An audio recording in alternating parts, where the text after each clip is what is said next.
Thanks for the great intro, and thank you everybody for coming. You know, when James reached out and said, this is your theme, we sat down and said, well, first of all, it is kind of kismet because we are called cosmic centaurs, and that just, it's a match made in heaven, I think. And then we tried to think about how can we tell a story about like destiny and fate, but also what you do with it. And so we decided that we had to go back in time. That's why I'm saying, you know, the things that, where they take you and how you get there. It's always easier to post-rationalize it, but it's really important to do that too, because there are so many lessons to learn from that. And so we are not going to take you back to our childhoods, although that would have been a nice Good slide stories, deck. but not for today. We're just going to take you back to 2017. And we're going to tell you the story of, well, our individual stories, and then the story of how we came together and how Cosmic came to be and why we're here today and what we've learned about Kismet and fate and destiny and how we think you should approach it, right? So 2017, a little bit about my background story. I'm an architect by training. I never built anything in the real world. I started working in a tech company straight out, just before graduating, actually. Spent 9 years there. I ran a digital agency, then it grew and it became part of a bigger group. And I ended up managing a team of 60 people across 3 continents and 10 cities and 7 time zones. But I didn't know, I always like to joke, I didn't know what EBITDA meant. I had to Google it. It's like a financial term. Every time I was in a meeting with like some investor or something, I really felt stupid.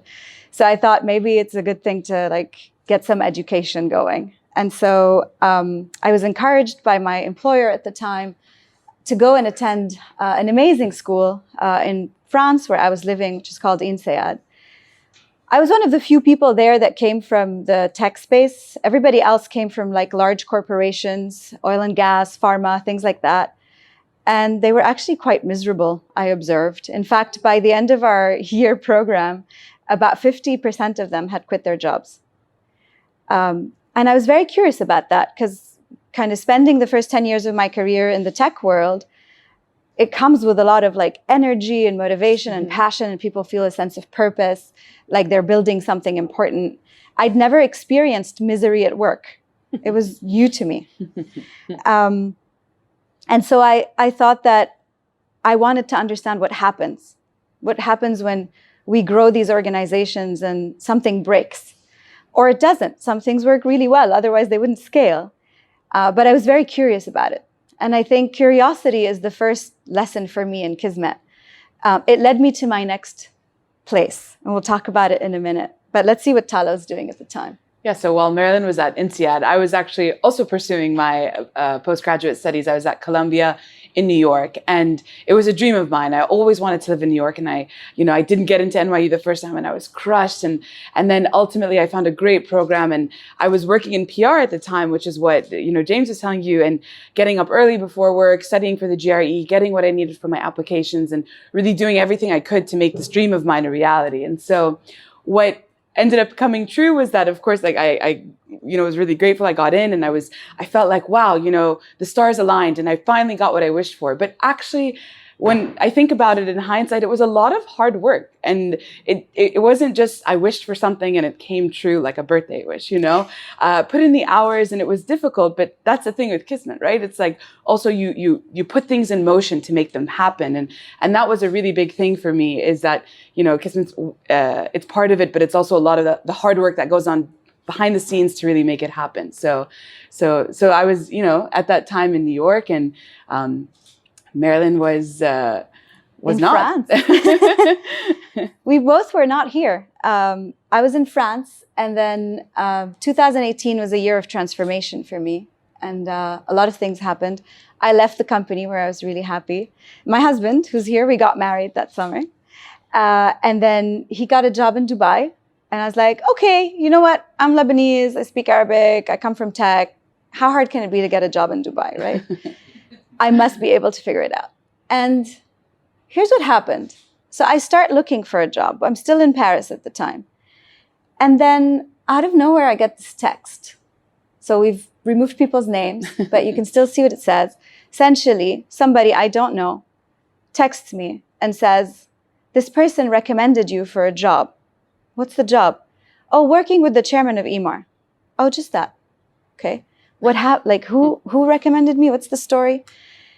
So it turned out that 4 years before that, someone came to see me, one of my clients at the time, and she said, you know, my cousin's an architect, and she's thinking about a change in career, so wondering if she goes into tech or not. Would you have time for her? I said, sure. So she came over for what was supposed to be an hour-long meeting and ended up being 3 hours, and I introduced her to a bunch of other people. We have a lot of 3-hour conversations in the story, actually. At the end, maybe I'll also tell you, if you have a 3-hour conversation with someone, it's kismet. It'll get you somewhere. And that was it. I never saw her again, but I tried to share what I knew, what I learned, what made me decide to leave architecture so that she could maybe, find her way. She ended up not quitting architecture, came to Dubai, ended up working for EMAR, and the chairman of EMAR is very close to the design of the master plans, and so very close to the design team, and so she was like in the entourage, let's say. And someone said, oh, the chairman's looking for people who are like a bit senior, a bit tech savvy. Do you know somebody? 4 years later, she brings up my name. Hadn't seen her in that time, hadn't really spoken to her. And I get this text. And then I go into the process. And eventually I get hired to work for the chairman's office of EMAR, which is pretty goddamn incredible. Can I swear in CreativeMornings? Oh, that's not my worst. That was me censoring myself. And so we moved to Dubai, and I work in this organization that's just doing really crazy things at a scale that's, fascinating, that I'd never had before in a tech company. And then I always joke that this was what I call my Charlie's Angels job, because I didn't have a job description, but Charlie would call me. And he'd be like, this is your mission, Angel. And so I ended up being the chief marketing officer of EMAR for a year in 2019. And then I'll tell you a little bit in a second what happens after that. At the same time, I'm back in Dubai working at Ogilvy, and someone who opened doors for me all throughout my career, opened yet another door. And it was a unique position at a company that I used to be at. So I was no longer doing PR, I was doing strategy and planning, and I really enjoyed it. And I feel like in hindsight, it's what really helped me learn a lot of the mindsets and models and the nature of the work that I do today at Cosmic. And so it was a wonderful experience, but I felt like I was ready for something different. I had gone back to the same place I was working at, and I really wanted change. And that same person opened yet another door for me. And I think one thing I can take away from all of that is how nurturing your relationships and investing in them can really help to open those doors and create those opportunities. Because like Marilyn said, it's maybe 1 3-hour conversation, but it could also be like someone you've spent, 5 years of your career with. And so when he opened that door for me, actually it was a door at EMAR. And so I was looking for a new opportunity, and he was moving to the marketing department there. And he was like, well, why don't you come with me? And I was like, great, that sounds wonderful. What do I need to do? And all I had to do was go in for a single interview with somebody. That interview was scheduled, and everything was meant to take place. And it was all supposed to be really all well and done. And I get there and they're like, the interview is canceled. And I was like, oh no, but I'm in my suit, and I woke up that morning and I did everything an interviewer would do. I prepared, and I'm a good student, and I drove in the car and I recited what I was going to say. And then they were like, you can come back at the same time tomorrow. So it was the longest 48-hour day of my life. I did it again. I woke up, I showered, I put on the outfit, I got in the car, I recited what I was going to say. And I sat down with the CMO of EMAR, and I was meeting Marilyn. And she interviewed me, and it was a remarkable 3-hour conversation. And it was, I'll never forget it. This was the outfit that I wore 2 days in a row. And this was the Rove Cafe in which we sat in. But, for me, kind of what I take away from that initial story is that, with Kismet, sometimes the opportunity arises twice. It's really meant to be in those situations. It's not one of those times when, it was a one-off and you let it slide. There's a reason why it presented itself again. And so I just felt really fortunate to have had that conversation, and it's playing a role in where we get to today. Yeah. all of this unbeknownst to me. I didn't even know an interview had been scheduled. There'd been some big miscommunication. But and when I was a CMO at Amar, you guys could imagine, especially pre-pandemic, it was pretty mad. I think I used to work, I still do, but for different reasons. But I used to work a good, on good days, 12 hours, and on normal days, maybe 15 or so. And so 3 hours was like not cheap currency for me. No. But in comes Tala, and she's just like full of questions. And I always say, like, judge somebody by the quality of their questions, not their answers. And then I ended up spending 3 hours there. I think your dad called. Yeah, he was like, did they get you to start working automatically? Are you alive? And so Tala joined the team. But that's not where our paths converge. Nope. Well, they converged this first time, and then they converge again in a little bit. And then 2020 happens. So in the meantime, Charlie called me again, and I became the CEO of the Dubai Opera in the end of 2019. I always say yes, that's another one, right? Who in their right mind? I just think curiosity and learning is something I always say yes to. Yeah. And so when someone says, hey, you want to do this thing you're completely unqualified to do? I'm like, sure, sign me up. So I did end up being the CEO of the Dubai Opera for about 6 months, up until the pandemic. And of course, as the pandemic started and the opera closed its doors, I was fired. And as all of you, I went home and started making amazing meals, for about 3 days after the lockdown. Hadi was there. It so happened that my best friend had just moved to Dubai about a week before lockdown. And she was like, oh, I'm just going to stay with you guys for 2 weeks, and then I'm going to find my place and be out of your hair. She ended up staying for 4 months. And we just all sat in this house. And so I was like, I'm going to kill everybody. And I decided it was a good time to start a company. I also decided to put out a podcast episode. So my best friend and I have this podcast that we've been doing since 2018, I want to say, called Who Run the World, all about, what it's like to be an Arab woman in the world today. And as we were sitting there, 5 minutes after getting fired, I'm like, we should tell everybody. She's like, are you sure you're ready? I said, yeah, look, there's no shame. We all go through this. This happens for a million reasons. I don't feel like I could have done anything differently or better. And I think everybody else should have that space too. I think people should see that it's all right to say it, and that there's really nothing to be ashamed of, and you can be vulnerable about that. And that turned out in retrospect to be a really great, evil, genius move, because then everybody I knew that I was available, and that, I was open to doing new things. And so I said, okay, what do you want to do, Marilyn? Like, if you don't fail miserably at this company you're going to launch, because that's what I decided to do at that moment. I was like, I need to start a company. What do you want to spend your time doing? And the one thing that had always been at the heart of everything for me, something that my heart beats for, is human collaboration. I love it when people come together and they can build something that's greater than the sum of their parts. And I just think it's pure magic when it happens. And so I'm like, okay, well, what's the biggest, thing getting in the way of human collaboration? Oh, remote work. Okay, I've done that before. So I just started posting tips. Every day I would post one about how to do remote work. This was end of March 2020.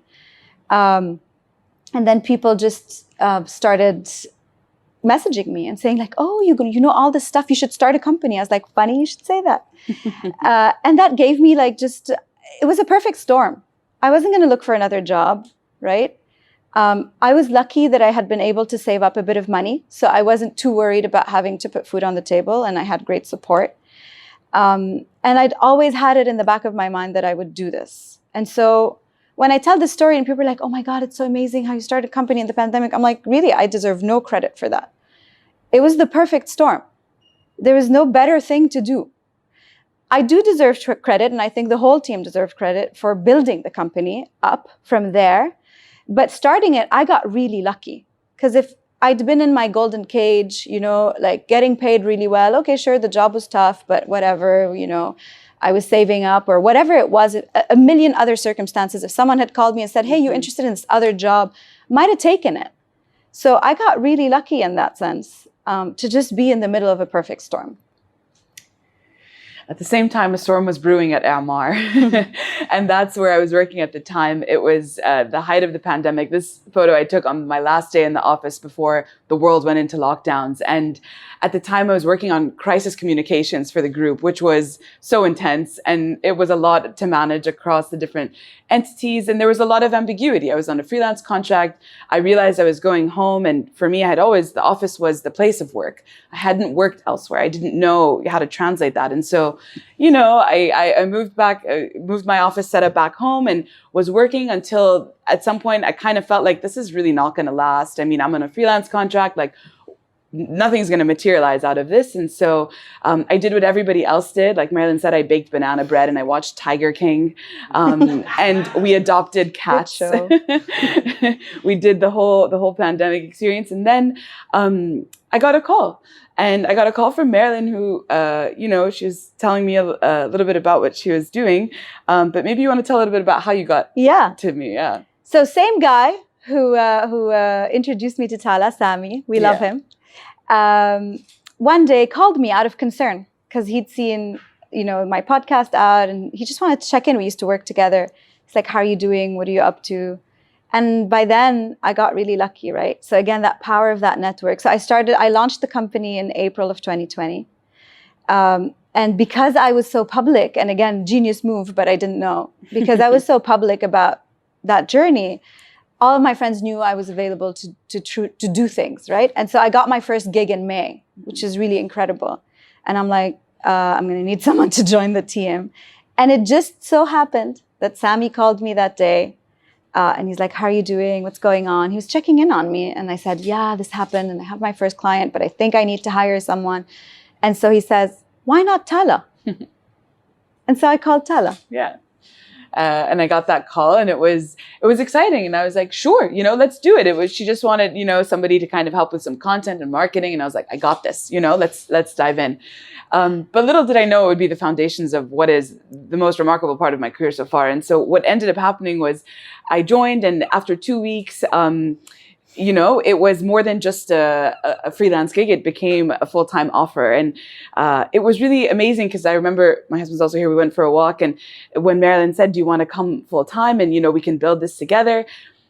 Some people might have been like, are you sure? Because what are you building? And do you know? But we always say, if it's not a hell yes, it's a no. And so for me, it was a hell yes, because for those 2 weeks, I had learned so much, and I was really enjoying building the relationship, and I had never gotten the chance to build something from the ground up, and it was a really exciting opportunity. So when, my husband asked, he's like, are you going to take it? I was like, yeah, I'm going to take it. Like, why wouldn't I take it? I'd be a fool not to. And I think coming back to what Marilyn said earlier about kismet and curiosity, it's like you let that guide you, right? And kind of get you to where you want to be, and take a little bit of a risk if you feel like it is, because that's the reason why that opportunity is there. You don't know what the other side of the coin is, but in our case, it's a pretty epic side of the coin. And so we've been building the company. I also, Marie and I could tell a whole Kismet story. She's sitting here. We worked together in our first company for 7 years. I convinced her to join us eventually. Took me a while.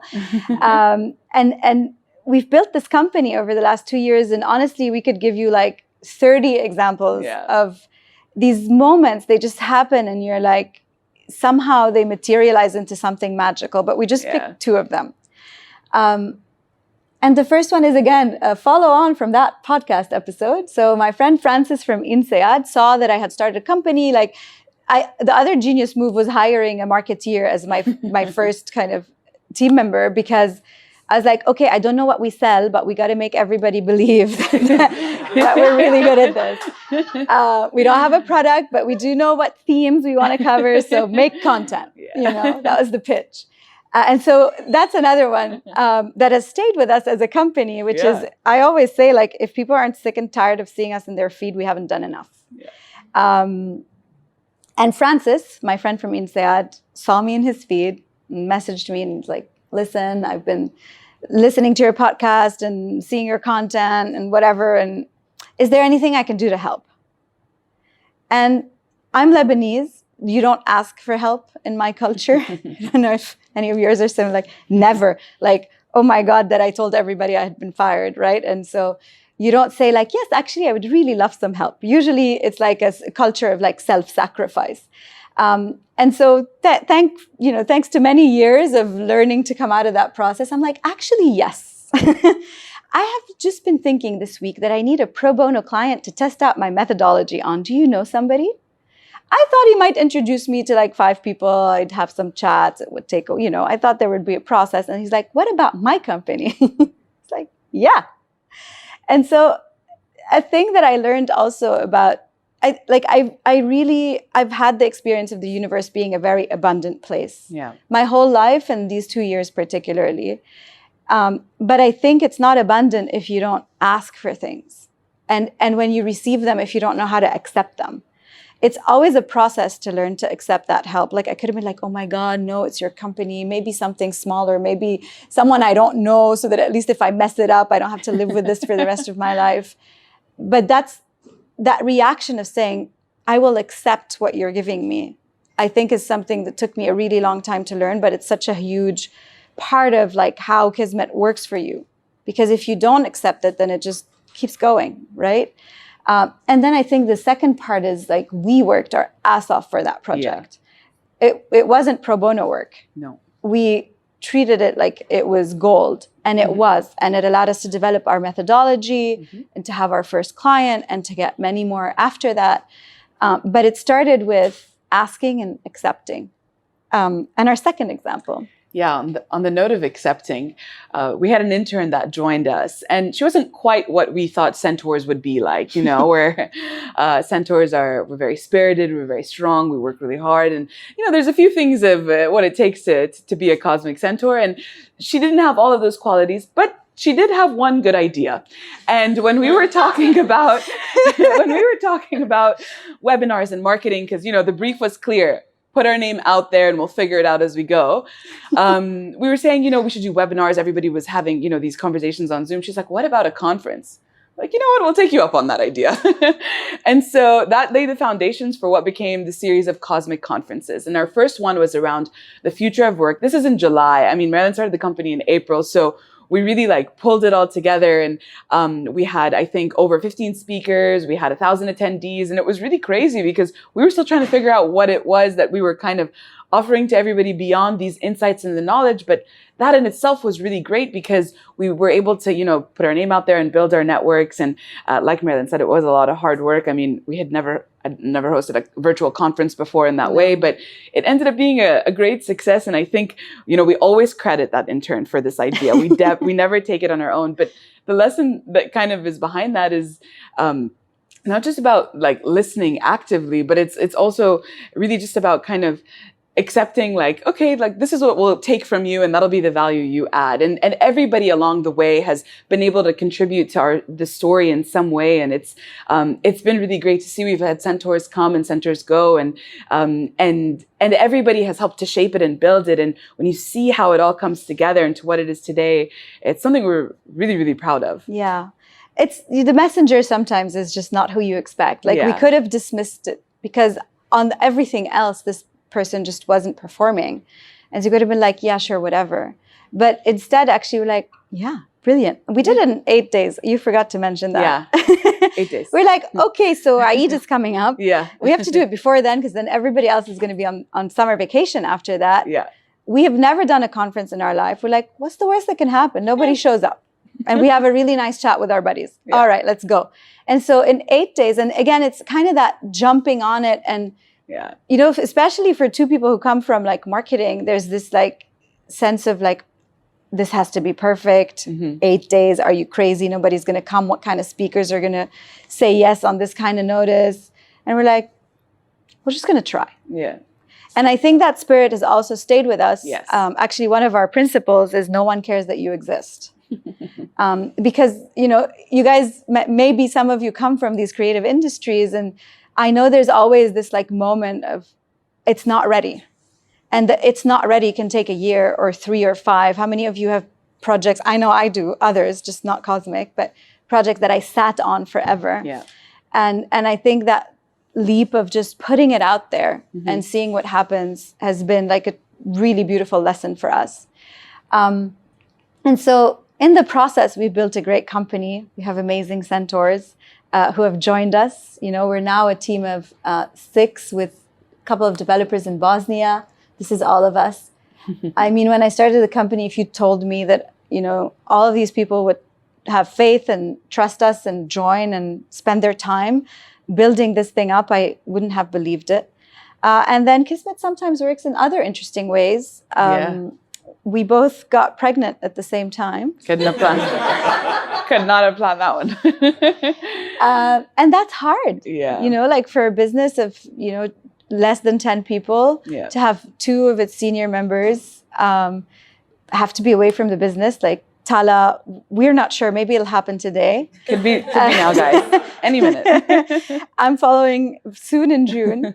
And Marie here is going to like keep the reins going. But it's a tough time, right? Yeah. Like it's hard. And you have to deal with, Kismet goes both ways. And it's a beautiful personal event, but it's really hard for us. And like, we're still working 15 hours a day. Yeah. Our families think we're insane. Like Totally. my mother, I can tell you the story about how I was born. My mother was at the office until 10 p.m., went home and called her doctor saying like, I kind of feel like I have the second child, by the way, so she knows she's in labor.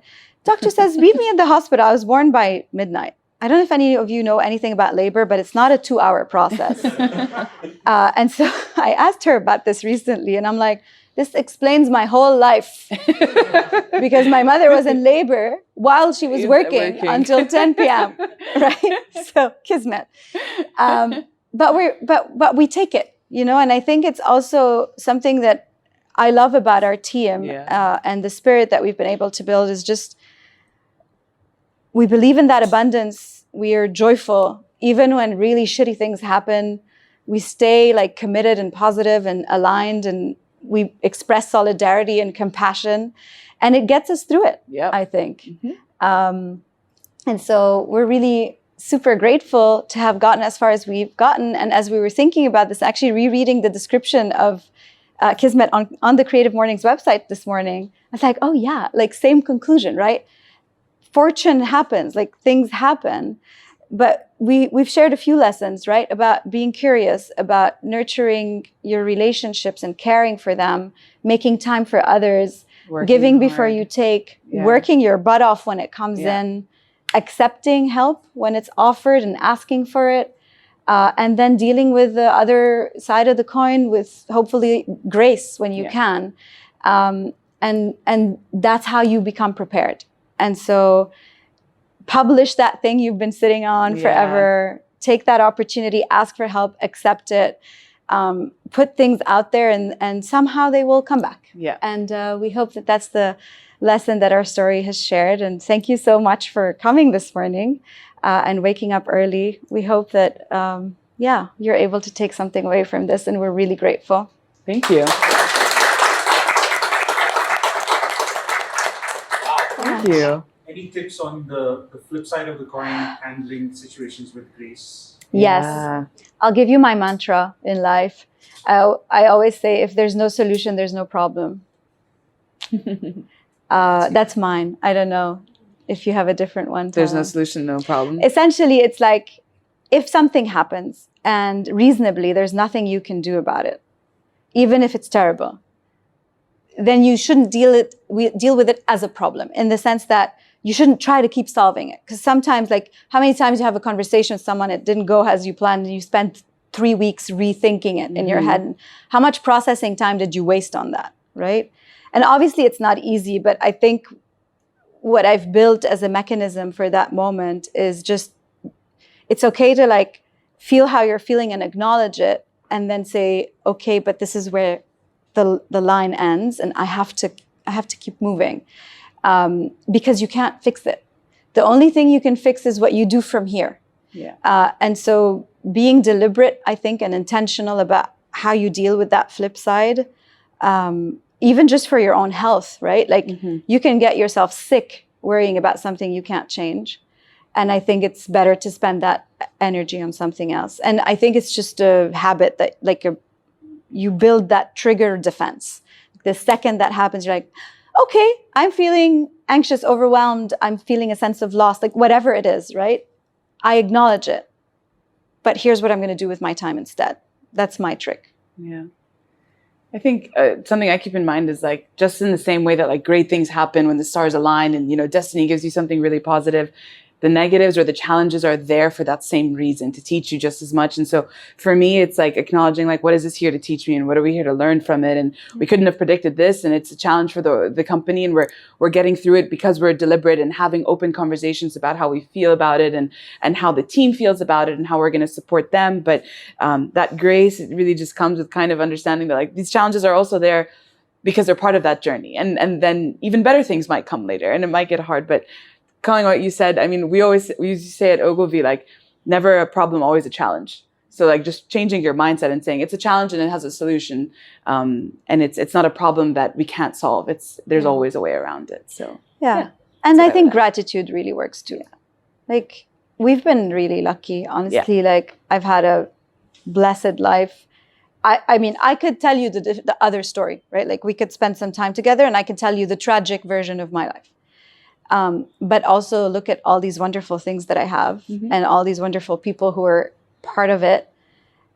And it's all right, like, to get a few like curveballs and bad days and really tragic events, because that has happened to all of us. But I'm also really grateful mostly for everything else. Thank you for that. Yeah, thanks.